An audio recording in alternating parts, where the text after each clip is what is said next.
DK HDK ನಡುವೆ Bidadi township ಜಟಾಪಟಿ ಜೋರಾಗಿ ನಡೀತಿದೆ.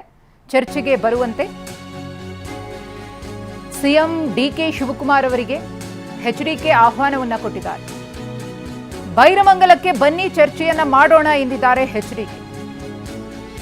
ರೈತರು ಭೂಮಿಯನ್ನ ಕೊಡೋದಕ್ಕೆ ಸಿದ್ಧರಿದ್ದಾರಾ ಕೇಳೋಣ ಬನ್ನಿ.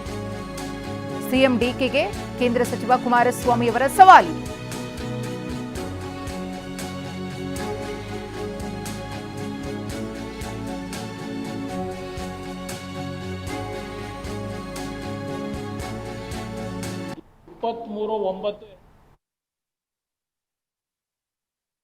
ಎಚ್ಡಿ ಕುಮಾರಸ್ವಾಮಿಯವರು ಡಿಕೆ ಶಿವಕುಮಾರ್ ಅವರಿಗೆ ಸವಾಲನ್ನ ಹಾಕಿದ್ದಾರೆ.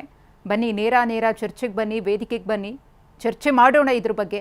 ಅದೆಷ್ಟು ಮಂದಿ ರೈತರು ಬಿಡದಿ ಟೌನ್ಶಿಪ್ಗೆ ಒಪ್ಪಿಗೆಯನ್ನ ಸೂಚಿಸಿದ್ದಾರೆ, ಭೂಮಿಯನ್ನ ಕೊಡೋದಕ್ಕೆ ಒಪ್ಪಿದ್ದಾರೆ ಅನ್ನೋದ್ರ ಬಗ್ಗೆ ನೇರ ಚರ್ಚೆ ಆಗಲಿ ಎಂದಿದ್ದಾರೆ. ಕ್ಯಾಬಿನೆಟ್ ನೋಟು ಇಲ್ಲಿ ಹೇಳ್ತಾರೆ, ಈ decision of the authority has been accepted by a majority of the landowners.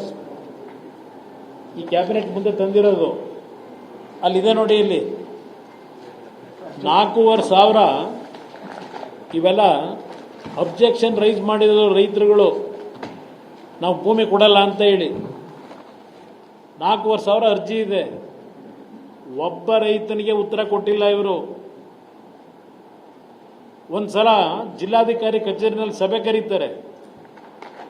ಎಲ್ಲ ಈ ಪುಡಾರಿಗಳನ್ನ ಕರ್ಕೊಂಡೋಗಿ ಒಳಗಡೆ ಕೂರಿಸ್ಕೊಂಡು ಜಿಲ್ಲಾಧಿಕಾರಿ ಕಚೇರಿ ಒಳಗೆ ನಿಜವಾದ ರೈತರು ಹೋದರೆ ಜಿಲ್ಲಾಧಿಕಾರಿ ಕಾಂಪೌಂಡಿಂದ ಹೊರಗಡೆ ನಿಲ್ಲಿಸ್ತಾರೆ. ನೋಡಪ್ಪ, ನಾನಂತೂ ಆರಾಮಾಗಿದ್ದೀನಿ. ನಿಮಗೆ ಭಾಳ ಯಾಕಂದರೆ ಸರ್ಕಾರ ನಡೆಸ್ತಾ ಇದ್ದೀರಿ, ಹಲವಾರು ರೀತಿಯಲ್ಲಿ ಇವೆಂಥವು ಟೇಪಿಗೆ ಇಟ್ಟಿಟ್ಟು ಮೆಜರ್ಮೆಂಟ್ ಇಟ್ಟು ಮಧ್ಯರಾತ್ರಿ 12 ಗಂಟೆ ರಾತ್ರಿ 1 ಗಂಟೆ ರಾತ್ರಿವರೆಗೂ ಕೆಲಸದಲ್ಲಿ ಬ್ಯುಸಿ ಇರ್ತೀರಪ್ಪ. ನೀವು ಅದೆಲ್ಲ ಬಿಟ್ಟು ಯಾವಾಗ ಸ್ವಲ್ಪ ಸಮಯ ಮಾಡ್ಕೊತೀರಿ, ನೀನೇ ಕೊಡಪ್ಪ, ನೀವೇ ಕೊಡಿ ಡೇಟ್ನ ಬರ್ತೀನಿ ಅಂತ ಹೇಳಿದ್ದೀನಿ. ಈಗಲೂ ಅದೇ ಹೇಳೋದು, ನಾನು ಫ್ರೀ ಇದ್ದೀನಿ, ಯಾವಾಗ ಬೇಕಾದ್ರೂ ಬರ್ತೀನಿ ಅಂತ ಅವತ್ತು ಹೇಳಿದ್ದೀನಿ. ನಾನೇನು ಬರಲ್ಲ ಅಂತ ಹೇಳಿಲ್ಲ, ಯಾಕೆಂದರೆ ಬ್ಯುಸಿ ಅವರಷ್ಟು ಬ್ಯುಸಿ ನಾವಿಲ್ಲ. ಅದರಿಂದ ಅವರು ಆ ಬ್ಯುಸಿ ಶೆಡ್ಯೂಲ್ನಲ್ಲಿ ಸಮಯ ಫ್ರೀ ಮಾಡ್ಕೊಂಡು ಬಂದ್ರೆ ನಂದೇನು ಯಾವಾಗ ಬೇಕಾದ್ರೂ ತಯಾರಿದ್ದೀವಿ. ಇದೇನು ಸುಮ್ಮನೆ ನಾವು ರೆಡಿ ಮಾಡ್ಕೊಂಡು ಬಂದಿದ್ದೀವ? ಇದೆಲ್ಲ ರೈತರದೇ. ಅದರಿಂದ ಅಲ್ಲೇ ಬೈರಮಂಗಲ ಜನಗಳ ಹತ್ರಕ್ಕೆ ಹೋಗೋಣ.